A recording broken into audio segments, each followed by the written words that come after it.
축구 경기를 보면은 11명의 선수들이 45분간 경기를 하고 이제 중간에 10분 정도 쉬는 시간을 갖습니다. 우리는 그것을 하프타임이라고 얘기하죠. 이때 감독과 선수들은 라커룸에 들어가서 이제 전반전의 경기를 분석하고 이제 후반전에 어떻게 할 것인가 작전을 짜게 됩니다. 이 10분의 시간은 선수들에게 아주 짧은 휴식의 시간이면서 동시에 후반전을 준비하는 그런 시간이기도 하죠. 이 시간을 어떻게 잘 보내느냐에 따라서 뒤에 있는 후반전의 그 상황이 후반전이 달라질 수 있다는 겁니다. 축구 경기를 보면 그런 경우들이 많이 있어요. 전반전은 너무 맥을 못 추는데 이제 하프타임이 끝나고 후반전에 들어와서는 너무 잘하는 거예요. 똑같은 팀인데 어떻게 이렇게 다를 수가 있을까? 라고 이렇게 볼 수 있어요. 그 이유는 그 10분 하프타임에 충분히 이렇게 또 휴식을 회복하고 이제 몸의 그런 모든 것들을 회복하고 또 작전을 잘 짰기 때문에 그러한 일들이 벌어질 수 있는 것이죠. 여러분, 우리 인생도 마찬가지입니다. 그동안에 아주 열심히 살아와서 성공도 거두고 나름대로 만족한 인생을 사는 사람도 있습니다. 그러나 반면에 열심히 했지만 번번이 실패하고 어려움을 당하고 그렇게 힘든 인생을 사는 사람도 있어요. 그러나 어떻게 살아왔던 간에 우리에게는 인생에 있어서 한 번 정도는 반드시 뒤를 돌아보고 또 앞으로 어떻게 해야 될 것인가를 내다볼 수 있는 그러한 삶을 다시 한번 정리하는 그런 하프타임이 필요합니다. 그 시기는 사람마다 다 다르죠. 다 다릅니다. 하지만 인생을 다시 한번 시작하는 그런 전환점을 맞는 그런 시기는 반드시 있어야 한다는 것입니다. 하프타임이라는 책을 쓴, 한번 보여주시겠습니까? 밥 머포드라는 사람이 이 책을 썼는데, 그는 인생을 살면서 이 하프타임을 갖는 것이 너무너무 중요하다라고 이렇게 얘기합니다. 이 시간을 통하여 지금까지 자신의 삶이 어떠했는가를 돌아보고 또 삶의 목적과 목표가 바로 세워졌는가, 그리고 그것을 위해 잘 가고 있었는가를 이렇게 다시 한번 돌아보게 하는, 어떻게 갈 것인가를 다시 한번 점검하게 하는 그런 시간이기 때문에 그것을 통하여 앞으로 남은 인생의 후반의 인생을 그것을 통하여 잘 살아갈 수 있다라고 얘기합니다. 그처럼 이러한 하프타임은, 인생의 하프타임은 굉장히 중요합니다. 오늘 본문에 보니까 바로 이런 인생의 하프타임을 통해 후반의 인생을 새롭게 시작한 사람이 나와요. 그가 바로 야곱입니다. 야곱. 그의 인생에서의 하프타임은 바로 베델에서 다시 한번 베델로 올라가서 하나님을 만나는 그 사건이 바로 그의 인생에서 아주 중요한 인생의 전환점을 갖는 그러한 사건, 그러한 시간이었다라는 것입니다. 이 사건을 통하여 야곱은 그 전과 그 이후의 삶이 달라집니다. 그 이전에는 자기가 자신의 삶을 자기의 힘으로 막 이끌어왔던 삶이었기 때문에 너무나도 많은 문제와 어려움, 고난이 있었어요. 결단코 그의 삶은 평탄하지 않았습니다. 한번 보십시오. 그는 어렸을 때부터 아버지가 형을 편애했거든요. 쌍둥이였잖아요. 쌍둥이로 태어났는데, 그런데 아버지는 형 에서만 너무 이뻐하는 거예요. 그런 아버지의 사랑에 대하여 목말라 했어요. 그러는 가운데 형이 믿겠죠. 그래서 그 형의 장자권을 뺏고 싶었던 것입니다. 그러나 사실 그가 가만히 있어도 하나님은 이미 오래전에 그가 뱃속에 있을 때부터 리브가에게 말씀하셨거든요. 큰 자가 작은 자를 섬길 것이다 라고 하나님이 그렇게 말씀하셨다면 그가 가만히 있으면 하나님의 그 계획과 뜻 가운데 그가 나중에는 자연스럽게 장자의 축복을 받을 수 있었을 거예요. 그러나 그가 그것을 기다리지 못하고 자신의 힘으로 자신이 뭔가 그것을 얻으려고 그렇게 발버둥 쳤던 것입니다. 그래서 형과 아버지를 속여 결국은 장자의 축복을 획득하죠. 그러나 그 형의 미움을 받아 죽음의 위기 가운데 처했을 때 도망가게 됩니다. 집을 나와 도망가면서 어디로 가냐면 그 외삼촌 라반이 있는 집으로 밧다나람으로 갔는데 거기서는 자기보다 더 지독한 이 외삼촌을 만난 거예요. 거기서 그는 20년간 너무나도 죽어라 일을 했습니다. 일만 했어요. 정당한 대가를 받지 못하고 물론 맨 마지막에는 그의 몫을 취하여 그가 재산을 늘리지만 그래서 그 외삼촌 나중에 장인이 되잖아요. 라반에게 이제 떠나겠습니다 라고 했지만 라반이 보내지 않는 겁니다. 그래서 어떻게 하죠? 야반도주를 해요. 밤에 몰래 도망갑니다. 그리고 가나안 땅에 들어가려고 했는데 거기에는 자기를 죽이려고 하는 그토록 이를 갈고 자기를 복수하려고 했던 형 에서가 있는 거예요. 그 에서 때문에 무서워서 자신이 가지고 있는 보물, 보석들, 좋은 것들을 선물로 줘서 환심을 살려고 합니다. 근데 그것도 잘 안 되는 거예요. 그러다가 그날 밤 약복강에 홀로 남았을 때 천사를 만나 천사와 씨름하는 가운데 천사가 환도뼈를 쳐서 이게 탈골이 돼요. 위골이 되어서 절름발이가 됩니다. 그때만이 아니라 평생을 절름발이로 살아가는 장애인이 됩니다. 아주 비참하게 되죠. 그러나 그것 때문에 형이 그를 만났을 때 너무너무 불쌍한 생각, 불쌍한 마음이 들어 그 야곱을 안고 울면서 그를 용서해 줘요. 그래서 그가 가나안 땅에 살게 됩니다. 그러나 그 가나안 땅 세겜 땅에 머무는 가운데 인생에 너무나도 큰 사건을 당하게 되죠. 자신의 딸 디나가 그 땅에 있는 추장 아들에게 강간을 당하게 됩니다. 그로 인하여 야곱의 아들들이 복수하고자 그 성읍에 있는 모든 남자를 다 죽여요. 할례를 통하여 다 죽입니다. 학살을 하는 거예요. 끔찍한 살육을 저지릅니다. 그리고 그 성읍에 있는 모든 물건을 약탈하죠. 이런 엄청난 죄악을 저질러요.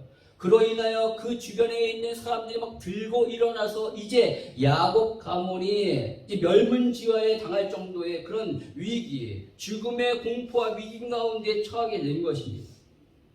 여러분, 이참 야곱은 어렸을 때부터 집에 쫓겨났고 장인의 집에서 도망 나왔으며 절름발이 장애인이 되었고 이제는 잘 살 것 같은데 죽음의 공포와 위기 가운데 처해 있게 됩니다.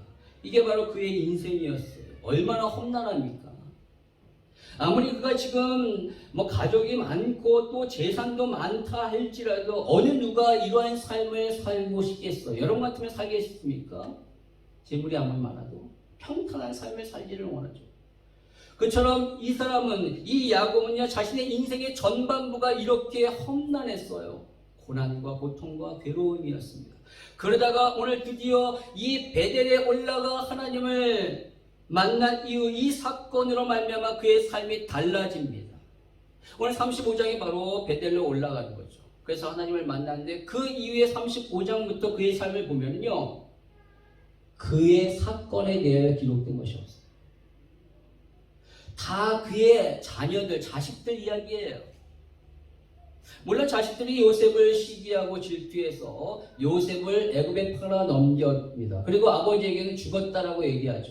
그 소식을 들은 이 야곱은요, 20년간 너무나도 요셉에 대한 그리움 가운데 사무쳐 살았어요. 하지만 그 이후에 이 이후의 삶에서 야곱은 자신의 어떤 실수, 자신의 어떤 죄, 자신의 어떤 범죄로 인하여 당하는 어떠한 사고나 사건, 그런 것들이 전혀 없어요. 그 말은 뭐냐면 그의 인생, 후반전의 인생은 전반부의 인생과는 다르게, 전반부의 인생은 그가 자신의 삶을 자기가 자기의 힘으로 이끌어가려고 했기 때문에 그렇게 엄청나게 고난과 어려움을 당했는데, 이제 그 이후의 삶에 그렇게 평탄했다는 것은 그가 이제는 자신의 삶을 하나님 앞에 드렸다, 하나님의 이끄심에 가려고 노력했다라는 거예요. 그래서 그의 삶 가운데서는 그 전에 있었던 험난한 인생의 굴곡이 별로 없는 그러한 다른 삶을 살게 됩니다. 왜 이렇게 달라졌을까요? 바로 베델에서 다시 한번 하나님을 만났기 때문에. 자신의 인생에 완전히 전반과 후반이 달라지는 그런 인생의 아주 중요한 타임을 그 베델에서 경험했기 때문에 그렇다라는 것입니다. 여러분, 우리에게도 이런 베델의 사건이 필요해요. 아니, 반드시 있어야 합니다. 물론 야곱은 20년 전에 형을 피해 도망가다가 이 베델에서 하나님을 20년 전에 만났어요. 그것이 그의 인생 가운데 가장 큰 사건이었겠죠. 왜냐하면 말로만 들었던 그 하나님을 꿈에서 직접 자신이 봤거든요. 아버지와 할아버지로부터 들었던 그런 언약에 대한 메시지를 이제는 하나님이 직접 자신에게 말씀하셨거든요. 이것만큼 놀라운 인생의 사건이 어디겠습니까? 하나님을 만나고 하나님 앞에 언약을 받았는데 그의 인생에서 최고의 놀라운 변화의 사건은 바로 20년 전의 베들레헴의 사건이에요.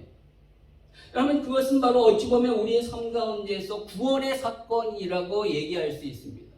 우리가 예수님을 만나고 그분의 사랑을 덧입어서 우리의 삶이 영적으로 변화되었죠. 마귀의 자녀에서 하나님의 자녀로, 죄의 종에서 의의 종으로, 지역 백성에서 하나님의 천국 백성으로 바뀌는 놀라운 영적인 변화를 얻는 그 구원의 사건을 우리가 모두 경험했을 겁니다. 그것이 우리의 삶 가운데 가장 중요한 사건일 거예요. 그러나 거기에 머물러서는 안 되고 우리는 살면서 분명히 오늘 이 야곱이 경험했던 다시 베델레 올라가 하나님을 만났던 그 사건을 우리 또한 경험해야 돼요. 왜냐하면 우리 역시도 그 야곱처럼 인본주의에 찌들어 살 수 있는 거예요. 내 생각과 내 계획과 그렇게 자신의 욕심을 따라서 얼마든지 연약하기 때문에 그렇게 살아가는 겁니다. 여러분의 삶을 돌아보십시오. 구원받은 이후의 삶이 정말로 하나님이 원하시는 그런 아름다운 삶이었습니까? 그러지 못할 때가 너무나 많았다는 것이죠. 내 욕심, 내 야망을 따라 죄악을 따라서 살아갔던 그러한 안타까운 삶이었다라는 것이죠. 그렇기 때문에 다시 한번 우리의 삶 가운데서는 오늘 이 야곱이 다시 경험했던 이 베델의 이 경험이 우리 인생에서 필요합니다. 그것이 바로 여러분의 삶 가운데서 전반전과 후반전이 달라지는 인생의 하프타임이 된다는 것이죠. 그래야지만 여러분의 후반의 삶이 변화되고 달라질 수 있습니다. 여러분, 그렇다면 야곱은 오늘 베델에서 어떠한 변화를 있게 됩니까? 어떤 경험을 얻게 되었을까요? 그것은 바로 그 베델에서 그는 자기의 정체성을 확인하게 됩니다. 자기의 정체성을 확인하게 됩니다. 오늘 6절과 7절의 말씀에 보면 하나님이 베델로 올라와라 라고 말합니다. 그 말씀을 따라 야곱이 가족 모두를 이끌고 애굽에 올라가요. 그리고 제단을 쌓습니다. 그 제단을 쌓았다는 것은 예배를 드렸다는 것이죠. 하나님 앞에 그렇게 예배를 드렸을 때, 다시 한번 기본으로 돌아갔을 때 하나님이 10절에 나타나셔서 이렇게 말씀하셔요. 우리 같이 한번 10절 읽어보도록 하겠습니다. 시작. 하나님이 그에게 이르시되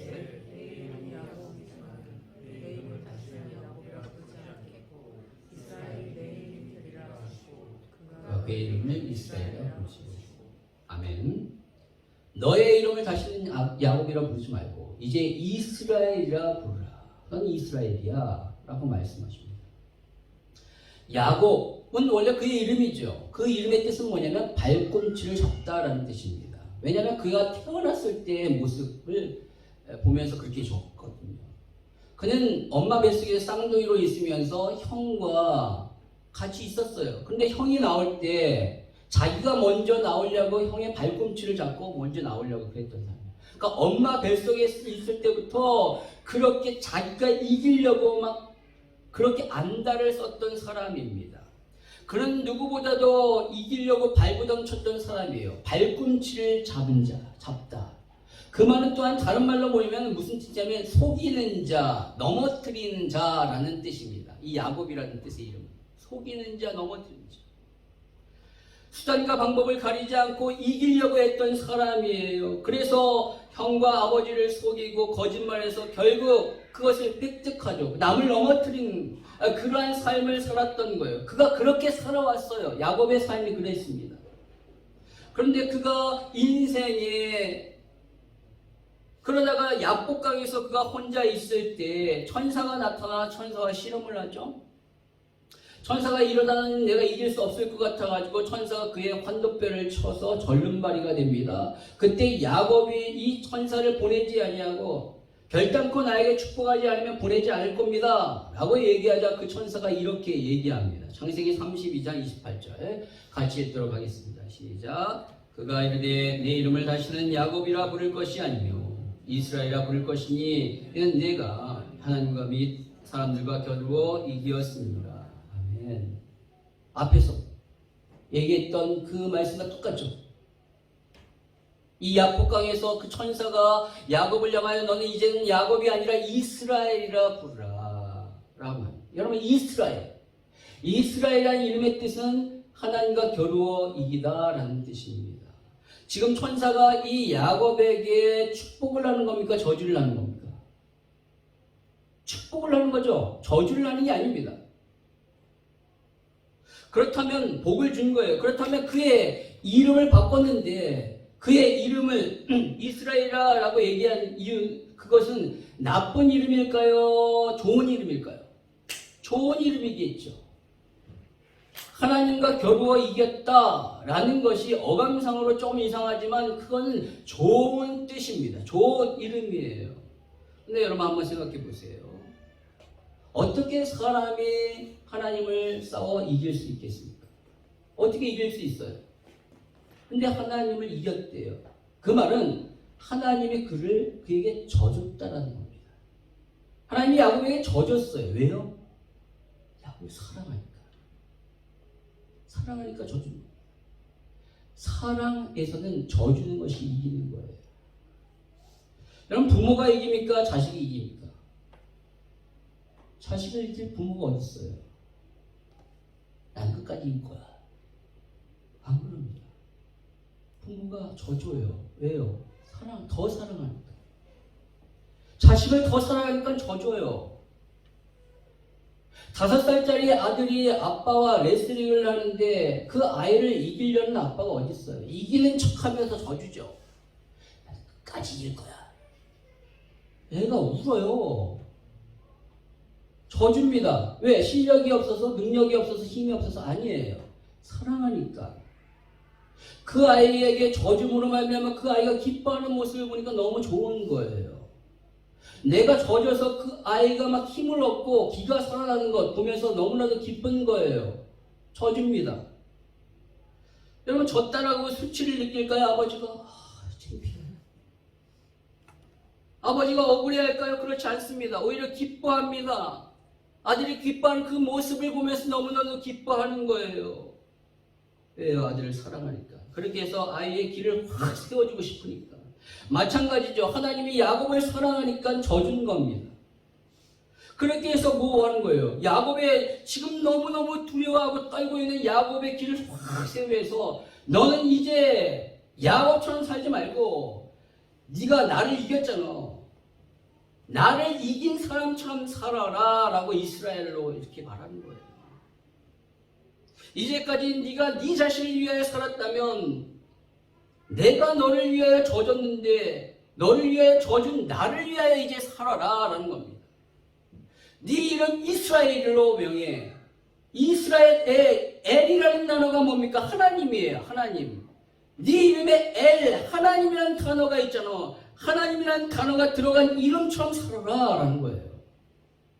발꿈치를 잡고 속이고 넘어뜨렸던 인생 이제 그만 살고 이스라엘답게 그 이름답게 살아라.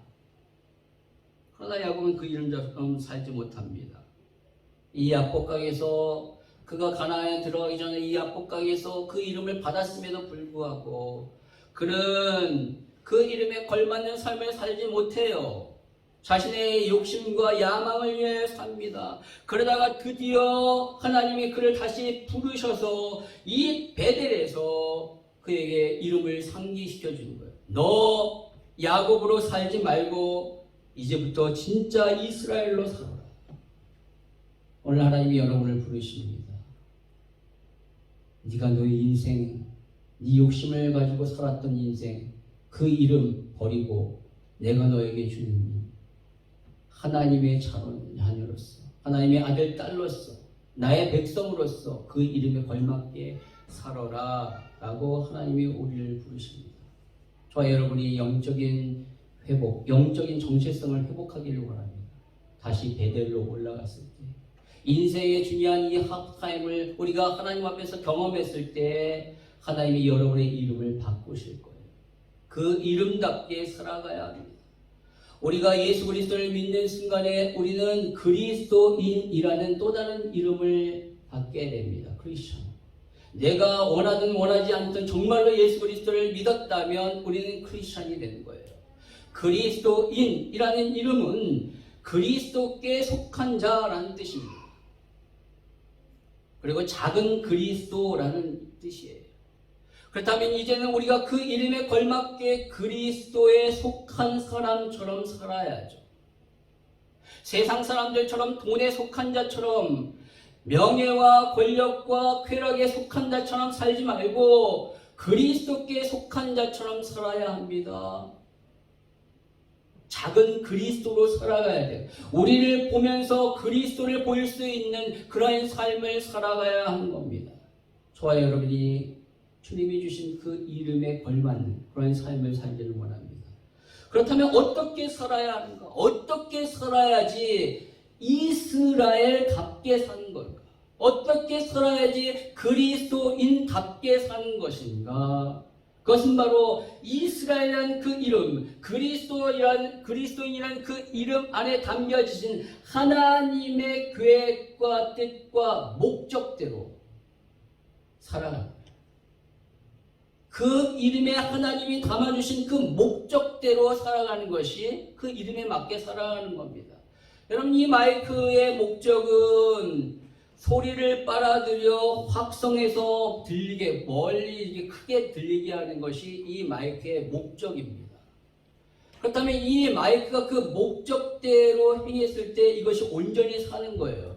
근데 이 마이크가 자신의 목적을 상실하고 다른 것으로 사용되기를 원해요. 그렇다면 이것은 제대로 사는 것이 아니에요.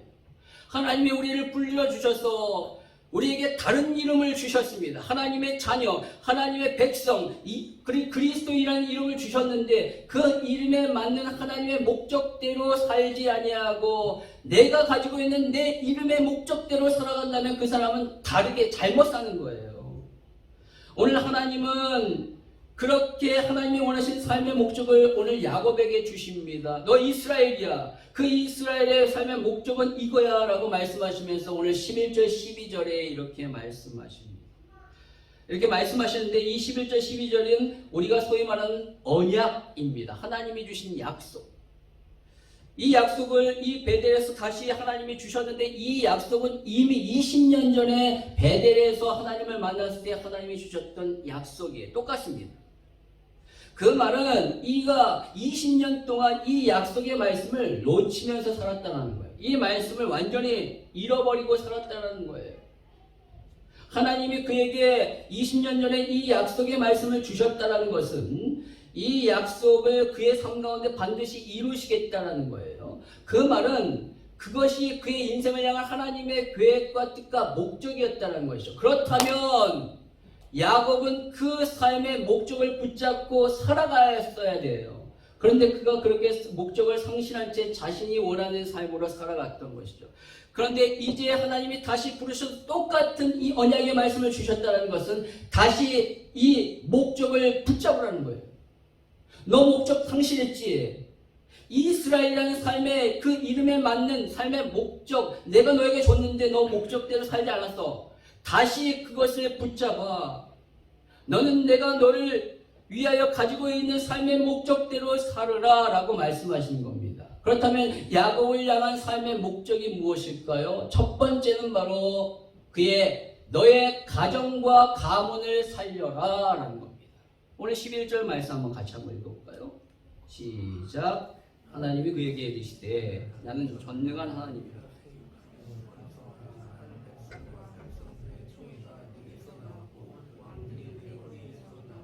아멘. 그의 가문, 그의 가정 번성케 하시겠다. 심지어 어느 정도냐면 그의 가문에서 한 나라가 이루어지게 하시겠다. 얼마나 축복된 말씀이에요. 여러분, 이 말씀은 분명히 하나님이 그에게 주신 약속이에요. 이것은 분명히 하나님이 이루십니다. 그러나 야곱은 동시에 그 약속의 말씀을 단단히 붙잡고 자신의 삶의 목적으로 삼아 그 목적을 위하여 최선을 다하여 노력해야 하는 겁니다. 왜냐하면 하나님의 언약은 그 언약을 붙잡고 행하는 자에게 이루어지기 때문에 그래요. 하나님이 나에게 언약을 주셨는데 그 언약을 완전히 놓쳐버리고 그 언약과는 다르게 평생을 살아가고 내가 원하는 삶으로 살아간다면 하나님이 주신 그 언약을 주셨음에도 불구하고 나의 삶 가운데 이루어지지 않아요. 그 언약이 나의 언약이 아니라 다른 사람의 언약이 되어버려요. 왜냐하면 하나님은 반드시 하나님의 뜻을 이루시기 때문에 다른 사람을 통해서도 이루어주시는 거예요. 야곱이 만약에 하나님의 이 언약을 붙잡지 아니하고 평생을 자기 멋대로 살았다면 하나님은 이스라엘이라는 나라를 야곱 가문을 통하여 나오게 하시지 않을 수도 있어요. 다른 가문을 통하여 나오게 하셔요. 왜? 언약의 사람이 이제 아닌데. 여러분의 삶 가운데 그러한 일들이 벌어지기를 원하십니까? 하나님이 분명히 여러분에게 주신 언약이 있고 여러분을 향한 삶의 목적이 있어요. 근데 그 목적을 붙잡지 않으려고 그 목적대로 살아가려고 하지 않고 내 목적과 내 방법으로 살아가려고 한다면 하나님의 그 언약이 이루어지지 않는 삶이 된다는 것이죠. 따라서 야곱은 자신의 가문을 통하여 나라를 이루시겠다라는 이 하나님의 언약의 말씀을 단단히 붙잡고 그러한 가문으로, 그러한 하나님 보시기에 훌륭한 가문으로, 번성한 가문으로 될 수 있도록 노력해야 했던 거예요. 그러나 그가 그렇게 하지 못했어요.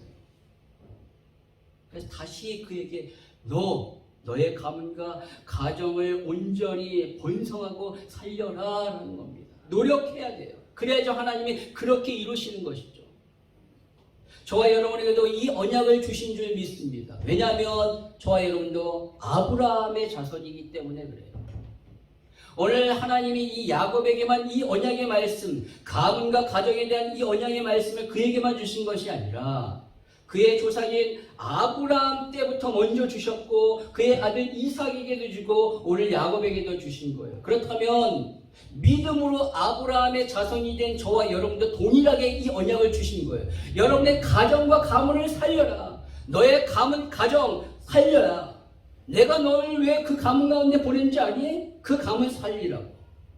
너의 가정, 가문을 살려서 번성하게 되어 세상 사람들이 보기에도 아름다운 가정으로, 축복된 가정으로 그렇게 세우라라는 거예요.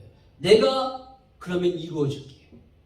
하나님의 언약은 그것을 붙잡고 행하는 자만이. 가나안의 축복을 어떻게 얻었습니까? 요단강을 건넜기 때문에 그래요. 요단강이 갈라진 상태에 걷는 것이 아니라 하나님의 약속의 말씀을 믿고 발을 내디었을 때 요단강이 갈라졌듯이 저와 여러분 가운데 주신 그 언약의 말씀이 이루어지기 위해서는 그것을 단단히 붙잡고 삶의 목적으로 삼아 그 길을 따라 행했을 때 하나님이 그 언약대로 이루실 줄 믿습니다. 붙잡으셔야 돼요. 행하셔야 돼요. 여러분, 두 번째 하나님이 야곱에게 주신 삶의 목적은 바로 믿음의 영향력을 끼치라. 믿음의 영향력을 끼치라. 우리 12절 말씀 한번 같이 읽겠습니다. 시작. 내가 아브라함과 이삭에게 준 땅을 내게 주고 내가 내 후손에게도 그 땅을 주리라 하시고, 땅을 주시겠다라는 겁니다. 땅을 주시겠다라는 것은 영향력을 끼치게 하겠다라는 겁니다. 왜냐하면 고대 사회에서 가장 중요한 것은 땅이었거든요. 땅을 얼마만큼 차지하느냐에 따라서 그 사람의 영향력이 달라지는 거예요. 그런데 그 땅을 이스라엘이 차지하게 하겠다라고 하는데 어떻게 차지합니까? 싸워서 얻었어요.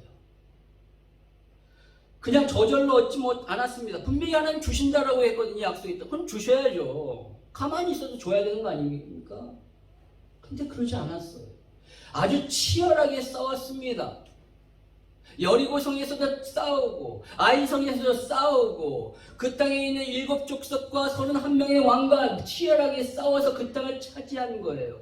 왜냐? 하나님의 약속은 반드시 이루어지지만 저절로 이루어지지 아니하고 반드시 대가를 지불해야 하기 때문에 대가를 지불해야지만 얻는 거예요. 그러나 반드시 이루어져요.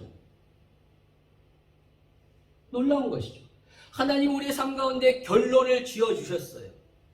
우리에게 승리와 그 놀라운 축복을 주셨어요. 그러나 그 과정은 분명히 대가를 지불해야 돼요. 그에 합당한 믿음에 합당한 행함을 통하여 그것이 이루어지게 되는 거예요. 그것이 바로 믿음입니다. 하나님 나에게 주셨고 반드시 이루실 거야. 그렇기 때문에 나는 나가는 거야. 무섭고 힘들고 어렵지만 이 요단강으로 들어갈 거야. 여리고성을 도를 거야. 왜? 무너뜨리게 하시니까. 갈라지게 하시니까. 그 믿음을 가지고 나아가야 하는 것입니다. 왜냐하면 그렇게 대가를 지불해야지만 진짜 영향력을 끼칠 수 있기 때문에 그래요. 거저 그 땅을 주시면 그 땅에 영향력을 제대로 끼칠 수가 없습니다. 치열하게 싸워 대가를 지불하여 그 땅을 차지했을 때 그 땅에 진정한 영향력을 끼칠 수 있는 겁니다. 하나님이 왜 가나안 땅을 그들에게 주셨는가? 야곱의 가문을 통하여 그 땅을 변화시키게 하기 위하여. 그 시대에 유일하게 하나님을 믿는 그 가문을 통하여 그 땅에 있는 우상을 척결하고 여호와의 신앙을 심기 위하여, 그리고 그 주변에 있는 나라들에게 하나님의 복음의 말씀이 들어가서 그들 역시도 변화되어 하나님의 놀라운 축복을 얻게 하기 위하여. 그래서 하나님이 말씀하십니다. 이스라엘을 통하여 제사장 나라가 되게 하겠다. 야곱 가문이 그 이스라엘 나라 그 땅을 차지해야 될 이유는 그 주변의 나라를 살리기 위하여, 다른 여러 민족과 다른 사람들이 복을 받게 하기 위하여 제사장의 역할을 감당해야 하기 때문에 그 땅을 차지해야 하는 것입니다. 우리 역시 하나님이 이 세상 가운데 우리에게 세상에 영향력을 끼칠 사람으로 부르셨어요. 나 혼자 잘 먹고 잘 사는 것, 그것으로 끝나는 것이 아니라 나를 통하여 하나님의 그 선한 영향력이 드러나서 영적인 지경을 넓게 하기 위하여, 믿음의 영향력을 통하여 믿음의 지경이 넓혀져서 결국 하나님이 내 인생 가운데 허락하시는 그 믿음의 땅을 차지하게 하기 위하여 부르셨습니다. 그렇다면 그것을 나의 삶의 분명한 목적으로 삼고 여러분 자신을 믿음 가운데 분명히 세우고 여러분의 가정을 믿음 가운데 세워 여러분과 여러분의 가정을 통하여 주위에 있는 많은 사람들에게 선한 영향력을 끼쳐 여러분을 통하여 믿음의 지경이 넓혀지는 하나님이 여러분에게 허락하신 그 믿음의 땅을 차지하는 그런 놀라운 삶을 사시길 바랍니다. 그것이 야곱에게 주신 언약이며 저와 여러분에게도 주신 언약인 줄 믿습니다. 오늘 그 말씀을 마음에 새기고 올 한 해 하나님 앞에 그 언약의 목적대로 온전히 살아가길 바랍니다. 오늘 하나님이 야곱을 부르시고 그의 이름을 이스라엘로 바꾸시며 그 이름에 걸맞게 살으라, 내가 너를 향한 삶의 목적대로 살으라 라고 말씀하셨듯이 오늘 저와 여러분을 이 자리로 부르셨어요. 이곳이 여러분의 인생 가운데 베델이 되기를 원합니다. 인생이 전환을 받는 하프타임을 갖는 그런 시간이 되기를 원합니다. 이곳에서 하나님이 여러분을 나의 자녀 그리스도인으로 부르셨다면 그 이름에 합당하게 여러분이 살아가길 바랍니다. 하나님이 여러분을 향한 삶의 계획과 목적이 있습니다. 그 목적을 언약으로 단단히 붙잡고 믿음으로 그 이름답게 살아감으로 하나님이 여러분에게 주신 놀라운 복을 받는 여러분의 삶이 되기를 주님 이름으로 축원합니다.